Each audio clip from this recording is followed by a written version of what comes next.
नमस्कार दोस्तों। उत्तर प्रदेश के बरेली नाम के शहर में आज से कुछ साल पहले एक ऐसी दिल दहला देने वाली, दिमाग हिला देने वाली भूतिया घटना घट गई कि जिसकी कहानी आज आप सुनेंगे तो आप लोग अपने दांतों तले उंगलियां दबा लेंगे, बोलेंगे कि ये क्या था, ऐसा कैसे हो सकता है किसी के साथ। लेकिन कहानी में आगे बढ़ने से पहले बताना चाहता हूँ कि ऐसी चीज़ें होती हैं। कुछ शक्तियों को आदमियों से भी प्यार हो जाता है। सिर्फ लड़कियों के ऊपर भूत प्रेतों का अट्रैक्शन नहीं जाता है, बल्कि कई बार कई मर्दों से भी भूतिया शक्तियां बहुत ज्यादा आकर्षित होके उसे पजेस कर लेती है, उसकी जिंदगी बर्बाद करने की कोशिश करती है। अब जिया की जुबानी कहानी की तरफ आगे बढ़ेंगे। ये जो घटना घटी थी ना 2005 में घटी थी। 2005 से पहले उत्तर प्रदेश के एक छोटे से गांव में एक बहुत ही बड़ी अच्छी खासी खुशहाल फैमिली रहती थी। इस फैमिली में 3 भाई थे। एक सबसे बड़े भाई जो कि बरेली शहर में रहा करते थे, और एक जो सेकंड नंबर के भाई थे वो यहीं पर अपने उत्तर प्रदेश छोटे से गांव में रहते थे। और सबसे छोटे हैं जो जिनका नाम इरफान है, वो भी यही जॉइंट फैमिली में उत्तर प्रदेश छोटे से गांव में ही रहते थे। और जो सिर्फ एक जो सबसे बड़े वाले थे वो बरेली शहर में रहते थे। तो क्या था कि इनकी ज़िंदगी में सब कुछ अच्छा खासा चल रहा था। ये पूरी स्टोरी ना इरफान के इर्द गिर्द ही घूमने वाली है। इस स्टोरी के मेन कैरेक्टर इरफान ही है। तो वो अपनी लाइफ में सब कुछ अच्छा खासा कर रहे थे। उनकी पढ़ाई लिखाई भी लगभग चल ही रही थी। उनकी उम्र उस टाइम पे होगी 20 साल की। 20 साल की उम्र थी और पढ़ाई लिखाई अपने ही गांव के पास में ही कर रहे थे। सब कुछ सही चल रहा था। लेकिन उनके जब कॉलेज की छुट्टियां पड़ती हैं उस टाइम पे वो क्या सोचते हैं कि मैं अपने बड़े भैया के घर एक काम करता हूँ, बरेली चला जाता हूँ, वहाँ पे थोड़ा घूमूंगा फिरूंगा, वहाँ पे जो उनके बच्चे हैं उनके साथ टाइम स्पेंड करूंगा और थोड़ा सा शहर में रह के भी आ जाऊंगा, अच्छा लगेगा मुझे भी। तो ऐसा ही वो करते हैं। बरेली शहर पहुँच जाते हैं उत्तर प्रदेश के अपने उस छोटे से गाँव से निकल के। वहाँ पे जाते हैं, वहाँ पे मस्त रहते हैं, खाते पीते हैं। उनकी भाभी उनका बहुत ख्याल रख रही थी, भैया भी ख्याल रख रहे थे, मस्त बरेली शहर में घूमते भी थे। ये जो इरफान है ना, ये ना अपना नमाज ना अपने जो भी 5 वक्त नमाजें पढ़ा ही करते थे। और इनको बहुत अच्छे से आता था सब कुछ जो भी इनके में पढ़ते हैं सारी चीज़ें, और बहुत एक्सपर्ट थे वो। इनके फैमिली बाकी लोग भी नमाज पढ़ते थे लेकिन वैसे नहीं पढ़ते जैसे ये पूरा घुस के पढ़ते थे। इनको हर एक चीज़ की बहुत ज़्यादा नॉलेज थी। बहुत क्लियर पढ़ते भी आता रहा। हाँ, ऐसा कुछ होगा। बहुत क्लियर पढ़ते आता था क्योंकि ये पढ़ाई लिखाई भी कर रहे थे, इंटेलिजेंट भी थे, जिसकी वजह से इनको सब कुछ बहुत क्लियर आता था। तो ये अपना रोज़ 5 वक्त नमाज पढ़ते ही थे, भले कहीं पर भी रहेंगे, घर पे आगे अपना करते थे अपना जो भी रिचुअल है सारी चीज़ें। एक दिन शाम की बात होगी। शाम के टाइम में अपने घर पे ये अपना बिछाते हैं, जो एक कारपेट छोटा सा बिछाते हैं नमाज़ पढ़ने के लिए, वैसा छोटा सा बिछाते हैं और नमाज़ पढ़ने जा ही रहे होते हैं। आज इनके घर पे कोई था नहीं। इनके जो बड़े भैया हैं वो, उनके बच्चे और उनके वाइफ, ये लोग मार्केट गए हुए थे। और ये टाइम था इवनिंग के 7:30 बजे करीब का। अच्छा, वो जो शाम वाली नमाज होती है हाँ हाँ, उस टाइम वाली नमाज थी। तो उस टाइम पे ना ये अपना मस्त बिछा के ऐसे जाके पढ़ने ही वाले होते हैं, तभी उनके घर के बाहर से किसी के चिल्लाने की आवाज़ आती है, इरफान बाहर आना ज़रा। ये सोचते हैं कि यहाँ तो मुझे कोई ढंग से जानता भी नहीं है, मुझे कुछ दिन ही हुए यहाँ पर आए हुए, और जो मुझे चिल्ला के बुला रहा है उसकी आवाज़ से समझ में नहीं आ रहा कि मैं उसको जानता हूँ। ये कुछ रिएक्ट नहीं करते हैं। फिर से बाहर से आवाज़ आती है, इरफान बाहर आना ज़रा। अभी आवाज़ जो थी थोड़ी सी लाउड और थोड़ी सी स्ट्रॉन्ग आवाज़ थी। ये बोलते हैं कि कौन है बाहर। तो बाहर से आवाज़ आती है कि मुझे तुम्हारी मदद की ज़रूरत है, बाहर आना ज़रा। ये बोलते हैं कि एक्चुअली ना मैं अभी नमाज़ पढ़ने बैठ रहा हूँ, पढ़ के आता हूँ। वो जो इंसान बाहर था ना, जो भी आदमी था, वो चिल्लाते हुए बोलता है, तुम्हें अभी आना पड़ेगा, तुम्हारी जो भी चीज़ें है तुम बाद में करना, ज़रूरी मेरे साथ जाना तुम्हारा है। ये बोलते हैं कि क्या ज़रूरी है भाई साहब, मैं समझ नहीं पा रहा हूँ। एक काम करता हूँ, मैं चाबी लेके आता हूँ और फिर आके पढ़ लूँगा, कोई प्रॉब्लम नहीं है। मैं चाबी लेके आता हूँ क्योंकि दरवाज़ा लॉक कर दूँगा तो फिर मेरे को आना होगा अंदर, तो फिर कैसे आऊँगा। तो ये अपना चाबी उठाने के लिए जैसे जा रहे होते हैं, चिल्लाते हुए बाहर से वो आदमी बोलता है कि जल्द से जल्द तुम अपने दरवाजे पे आओ। ये सोचते कौन आदमी है भाई, इतना बेचैन हो रहा है, कौन आ गया? इतना बेचैन हो रहा है, इतने लाउडली चिल्ला चिल्ला के बोल रहा है, एकदम बेचैन कर दिया मेरे को। ये बिना चाबी लिए अपने घर के दरवाजे के पास जाते हैं, और जैसे दरवाजे के पास जाते हैं इनको पीछे से इतनी जोर का धक्का लगता है कि ऐसे उड़ के बाहर गिरते हैं। दरवाजा सीधा रोड पे बाहर गिरता मतलब घर के अंदर से इनको धक्का पड़ता है। हाँ, हम्म, ये समझ नहीं पाते कि ये कैसे हुआ। हम्म, ये साइंटिफिकली भी कहीं से भी पॉसिबल ही नहीं है। ये कोई किसी को धक्का मारा और वो उड़ के गिरा बाहर और कोई दिखाई नहीं दे रहा है। इनका घर ना बिल्कुल रोड पे ही था। मतलब टिपिकली फिल्मी जैसा सीन हुआ बिल्कुल। हाँ, बिल्कुल रोड पे इनका घर था। रोड पे जाके गिरते हैं और जैसे ही रोड पे गिरते हैं और ऐसे उठने ही वाले होते हैं, उनके सामने एक आदमी उनको एकदम ही लंबा सा 6 फुट का दिखाई देता है, जिसने सफ़ेद कलर का कुर्ता और पैजामा पहन के रखा था। उसके बाल भी काफ़ी यहाँ तक के लंबे थे। वो इंसान इनको देखता है और देख के स्माइल करता है, बोलता है चलो मेरे साथ। ये अब बोलते हैं कि कौन हो तुम, तुम्हें मुझे बुला रहे थे क्या? सिर्फ इतना ही बोलते हैं। उसके बाद का इनको कुछ भी याद नहीं है। उसकी आंखों में देख के सिर्फ इतना ही बोलते हैं। उसके बाद वो जो है ना, सिर्फ चलते जा रहे हैं। उनको समझ में आ रहा है कि मैं कहीं जा रहा हूँ, लेकिन मैं ना चाह के भी जा रहा हूँ। मैं कहाँ जा रहा हूँ मैं समझ नहीं पा रहा हूँ। ये शाम का टाइम हो गया था, लगभग अब 8 बज गए थे। ये चलते चलते उस इंसान के साथ चलते बरेली की एकदम ही बोले ना कि आउटर एरिया में चले जाते हैं, जो थोड़ा जंगली इलाका होगा, एकदम ही आउटर एरिया में, जहाँ पे लोग ढंग से शाम के टाइम में, रात के टाइम में जाते ना, वैसी जगह चले जाते हैं। वहाँ पर जाते जाते उनको एक गुफा दिखाई देता है। वो जो आदमी था, इनका हाथ अभी भी पकड़ा हुआ था, इनका हाथ पकड़ के उस गुफा के अंदर लेके घुस जाता है। ये बस ऐसे देख ही रहे हैं, जो कर रहा है, जैसे जैसे इनको जहाँ लेके जा रहा है ये जा रहे हैं। इनके दिमाग में आ रहा है कि मैं क्यों जा रहा हूँ, कहाँ जा रहा हूँ, लेकिन ना ये कुछ बोल पा रहे ना कुछ समझ पा रहे हैं। वो आदमी इनको गुफा के अंदर लेके जाता है और गुफा के अंदर जाते से ही वो इंसान एक अलग इंसान दिखने लगता है। और अब अपने ये माइंड में आते हैं, इनका दिमाग चलना चालू होता है। वो जो था ना, काले कलर के कुर्ता पैजामा में दिखाई देता है, उसकी आंखें बड़ी बड़ी लाल लाल, और उसकी शक्ल अब बिल्कुल ही एक अलग सी डरावनी शक्ल में बदल गई है, बिल्कुल जैसा कि डरावनी शक्ल हो गई हो। अभी उसको देख के डर ही रहे होते, बोलते थे तो तुम कौन हो और मुझे यहाँ पर क्यों लेके आए हो। वो जो आदमी था ना, अपनी भारी आवाज में बोलता है, मैं एक जिन्नात हूँ, ऐसी भारी आवाज में बोलता है।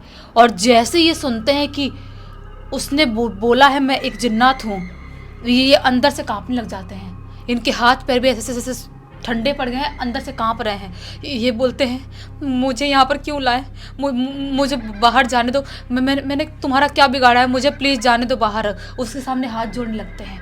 तो वो जो था ना, जो एंटिटी थी, बार बार उसका नाम नहीं लूँगी मैं, वो इनका हाथ पकड़ता है और जो गुफा अंदर से महल टाइप दिखाई दे रहा था, और उनको अंदर लेके जाता है, एक कमरे में लेके जाता है। और उस कमरे में एक बोलते ना चेयर टाइप लगी हुई थी, बहुत ही पुराने ज़माने की स्टाइलिश और बहुत ही सुंदर चेयर। उस चेयर पे एक बहुत ही ज़्यादा सुंदर लड़की बैठी हुई थी, बहुत ही ज़्यादा, जैसा कि आसमान से उतरी हुई परी हुई, इतनी सुंदर थी। उसको ये देखते हैं और देखते रह जाते हैं। इरफान जी को समझ में नहीं आता है कि इतनी सुंदर लड़की और यहाँ पे क्या कर रही है, क्योंकि ये तो एक बैड एंटिटी है, इसके साथ यहाँ पे क्या कर रही है। तभी वो जो जिन्नात था, क्या बोलता है, ये मेरी बेटी नूर है और ये बहुत टाइम से कुरान शरीफ पढ़ने की कोशिश कर रही है। इसके अंदर की ये एक लाइन है जो इसे समझ में नहीं आ रही है, तुम उसे समझाओ। ये समझ नहीं पाते कि ऐसी एंटिटी है और इसकी ये बेटी है, तो फिर ये कुरान शरीफ कैसे पढ़ने की कोशिश कर रहे हैं। इनको फिर दिमाग में आता है कि हो सकता है शायद ये पॉजिटिव वाले होंगे, कुछ अलग चीज़ है, पॉजिटिव नेगेटिव जो भी चीज़ हो, लेकिन इनको डर तो लगेगा ना, क्योंकि ऐसे एंटिटी के साथ घूम रहे हैं। ये कांपते हुए अपनी ज़ुबान से बोलते हैं कि हाँ बताता हूँ। वो लड़की के पास जाते हैं और उसको वो लाइन समझाते हैं, वो लड़की को लाइन समझाते हैं, और लड़की इनको देख के अलग से स्माइल करती है, और बहुत ही अलग से स्माइल करते हुए क्या बोलती है कि अब्बू, ये लड़का मुझे बहुत पसंद आया, मैं इस लड़के से निकाह करना चाहती हूँ। और जैसे ये सुनते हैं कि ये लड़की मुझसे निकाह करने के लिए बोल रही है, ये अंदर से और ज़्यादा घबरा जाते हैं, भले कितनी भी सुंदर क्यों ना हो, लेकिन है तो एक अलग से एंटिटी की बेटी ना। कोई भी डर जाएगा। ये अंदर से डर जाते हैं। वो जो एंटिटी थी वो बोलता है, एंटिटी जो भी एंटिटी खड़ा था वो बोलता है, ओए लड़के, मेरी बेटी को तुम बहुत ज़्यादा पसंद आए हो और मैं चाहता हूँ कि मेरी बेटी से तुम निकाह करो। ये अपना थोड़ा सा दिमाग लगाते हैं और दिमाग लगा के बोलते हैं कि हाँ हाँ, आपकी लड़की भी ना मुझे बहुत अच्छी लगी है, बहुत खूबसूरत है ये, लेकिन मैं ना अपनी अम्मी से बिना पूछे किसी से निकाह नहीं कर सकता। ऐसा ये बोलते हैं इरफान जी उसको। तो वो बोलता है कि ठीक है, जाओ अपने अम्मी से पूछ के सीधा यहीं आना, मैं तुम्हें बाहर का रास्ता दिखा देता हूँ, क्योंकि तुम अकेले यहाँ से जा भी नहीं सकते।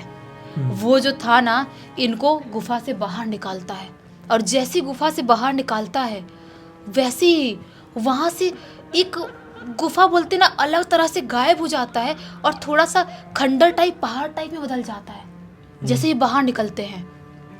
उसके बाद ये वहाँ से भागते भागते भागते भागते अपने घर आते हैं, बरेली वाले घर।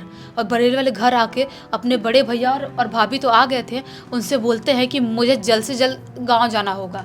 वो अपना सामान उठाते हैं और गाड़ी पकड़ के तुरंत अपने उत्तर प्रदेश के छोटे से गांव पहुंच जाते हैं। वो सोचते हैं कि मैं अगर यहाँ से निकल गया तो शायद बच पाऊंगा, वो एंटिटी मुझे यहाँ पे जिंदा नहीं छोड़ेगी। लेकिन ये इनकी बहुत बड़ी गलत फहमी थी। इतनी स्ट्रॉन्ग एंटिटी क्या किसी को शहर बदल देने से छोड़ सकती है? ये तो कहीं से भी पॉसिबल नहीं है। वो अपने उत्तर प्रदेश छोटे से गांव में पहुंच तो गए, लेकिन जिस दिन वो पहुंचे थे उसके ही अगली रात से उनके साथ अजीबोगरीब हरकतें होनी शुरू हो गई। जैसे रात में सो रहे हैं और अचानक से उनकी आंख खुली और उनको अपने सामने वही जिन्नात खड़ा हुआ दिखाई देता है, बहुत ही ज्यादा खौफनाक शक्ल लिए, और जैसे उसको देख के चीखते हैं वो इनको उठाता है और उठा के बाहर, सीधा घर के बाहर फेंक देता है। बस उनको इतना ही याद रहता है। और सुबह सुबह घर वाले जाते हैं, रोड पे पड़े हुए वहाँ से उठा के लाते हैं, पानी छिड़क के इनको होश में लाने की कोशिश करते हैं। तब इनको पता चलता है कि मैं रोड पे था। ऐसा करते करते ये खुद की हेल्थ खराब करने लगते हैं, खुद के बाल वाल उखाड़ने लगते हैं, खुद को हार्म करने की कोशिश करने लगते हैं बुरी तरह से। अंदर अंदर बोलो मानो कि इनका शरीर सड़ने लगता है, क्योंकि वो एंटिटी इनसे बहुत बुरी तरह से चिढ़ चुकी थी। जैसे वो एक मूवी आई थी इमरान हाशमी की, हाँ। तुम अशुद्ध हो चुके हो। हाँ। जब कोई भी एंटिटी किसी से भी चिढ़ने लगे, अगर वो बहुत ही पावरफुल शक्ति है, निगेटिव है, पॉजिटिव थोड़ी चिढ़ेगी किसी से, लेकिन अगर निगेटिव है और बहुत ही ज़्यादा पावरफुल है तो सामने वाले इंसान का शरीर अशुद्ध होने लगता है, मतलब वो सड़ने लगता है। हाँ। इस केस में भी ऐसा ही हो रहा है। बहुत ज़्यादा इनकी हालत ख़राब होने लगती है। तब जाके ये अपनी अम्मी को सारी चीज़ बताते हैं, बोलते हैं कि अम्मी ऐसा ऐसा हुआ था, बरेली शहर में गया था जब, उस टाइम पे वहाँ पर एक गुफा टाइप का एरिया था, वहाँ पे वो मुझे लेके गया था, और जब मैं बाहर निकला उसके बाद देखा तो वो गुफा टाइप भी गायब हो चुका था, अजीब सा पहाड़ खंडर टाइप बन गया था, और ऐसी ऐसी चीज़ें हुई है। उसकी जो बेटी थी वो मुझसे शादी करना चाहती थी, तो बताओ मैं क्या करूँ, मेरी इसलिए हालत ऐसी हो गई है, मुझे कुछ याद नहीं रहता है, मैं रात में सोता हूँ, कभी रोड पे मिलता हूँ, कभी नाली के अंदर मिलता हूँ, कभी कहीं मिलता हूँ, आप लोग मुझे बता दो तब मुझे समझ में आता है, मुझे कुछ याद भी नहीं रहता है। तब उसकी अम्मी बोलती हैं, इरफान की अम्मी, कि एक काम करते हैं, बात करते हैं किसी से। इनके ही जो सेकंड नंबर भाई थे, उनके ससुर थे जो कि दिल्ली में रहा करते थे, वो दिल्ली में रहते थे, उनसे बात किया जाता है। उनसे बात करते हैं टेलीफोन से फ़ोन करके। तब वो जो थे इनको दिल्ली बुलाते हैं, शायद उनको ये सब चीज़ों की जानकारी थी। दिल्ली बुलाते हैं, ये इरफान अपने अम्मी के साथ दिल्ली जाते हैं। वहाँ पर वो देखते से ही पानी वानी छिड़कते हैं थोड़ा, और जो भी पानी बनाते हैं, जो भी ताबीज़ बनाते हैं, और देखते से बोल देते हैं कि वो जो शक्ति है ना, वो इतनी ज़्यादा पावरफुल है कि जिसको कोई लिमिट नहीं है। उसकी प्रॉपर फैमिली है, उसकी बेटी को ये पसंद आया था और इसने उससे निकाह नहीं किया, इसलिए वो चिढ़ चुकी है और वो इसको ख़त्म करके ही मानेगी। इसीलिए जल्द से जल्द, जितनी जल्दी हो सके, अपने लड़के की निकाह करा दो। तो इरफान की अम्मी बोलती है कि हाँ हाँ मैं करवाती हूँ। ये जो थे झाड़ फूँक करते हैं, दिल्ली से ये लोग वापस उत्तर प्रदेश आते हैं, और आते से ही तुरंत एक पास में ही लड़की थी, लड़की देख के पहचान की लड़की थी, इरफान जी की शादी हो जाती है। और इनकी शादी होने के बाद इनके 2 बच्चे भी होते हैं और उसके बाद जाके इनकी ज़िंदगी बैक टू द नॉर्मल होती है। अच्छा, मतलब अब वो शक्ति इनके पीछे आना बंद करती है। हाँ, क्योंकि उसका मकसद क्या था, इनसे शादी करना। इनकी शादी किसी और से हो जाती है। और वैसी शक्तियों की लड़कियां भी इतनी सुंदर होती हैं, उनको थोड़ी पसंद रहेगा कि किसी की शादी हुई है उससे वापस अपनी लड़की की शादी करवाऊंगा मैं, ऐसा थोड़ी होता उनकी दुनिया में। कई बार इन्हें सिला जिन भी कहा जाता है। हाँ, सिला जिन के ऊपर हम लोग इससे पहले भी कई बार वीडियोस बना चुके हैं। ये इतनी ज़्यादा तो खतरनाक नहीं होती कि किसी की जान ले ले, हाँ, लेकिन हाँ, इनकी नज़र किसी मर्द के ऊपर पड़ गई तो वो मर्द फिर अपनी ज़िंदगी आराम से तो नहीं जी सकता, ये मेक श्योर कर लेती हैं। ये बहुत ही पावरफुल होती है और बहुत आसानी से भी किसी से अट्रैक्ट नहीं होती है। अगर ये अट्रैक्ट हो रही है किसी के ऊपर तो उसका एक पर्टिकुलर बहुत ठोस रीज़न होगा कि हाँ, मैं इससे इस रीज़न से आकर्षित हुई हूँ। और ऐसी ही सिचुएशन में जैसे कि शादी होती है ना, तभी वो ठीक हो पाती है। इनका एक ही इलाज और कोई इलाज नहीं होता, क्योंकि एक तरीके से मतलब जैसे इसमें कहानी में भी हमको पता चला कि वो नमाज भी पढ़ रही है, तो वो इतना ज़्यादा वो नहीं है, नेगेटिव। हाँ, हद से ज़्यादा भी नहीं हो गई। हद से ज़्यादा होते हैं लेकिन वो दूसरे प्रकार के जिन्न होते हैं, जिनको ऊपर वाले के नाम से डर लग जाता है, चिढ़ हो जाती है उनको। चिढ़ हो जाती है। उनका अलग सीन रहता है भाई, उनके ऊपर भी कभी हम वीडियो बनाएंगे।